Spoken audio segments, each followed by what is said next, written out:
Ég starfa sem verkefnastjóri í teymi árangurs- og gæðamats hjá velferðarsviði Reykjavíkurborgar. Þar sinni ég framkvæmd kannana og árangursmælinga sem á þjónustu sem velferðarsvið veitir.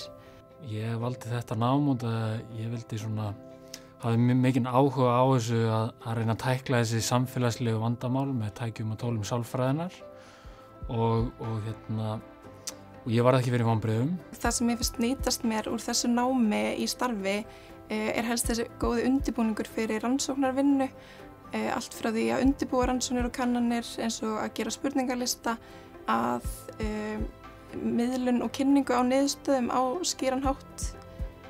Mér finnst einnig nýtast mér í starfi þekking á félagssálfræðilegum hugtökum og kenningum af því það tengist svo mörgu eins og viðhorfum og félagslegum áhrifum á hugsun og hegðun og ég held að það sé eitthvað sem nýtist í mjög fjölbreyttum störfum.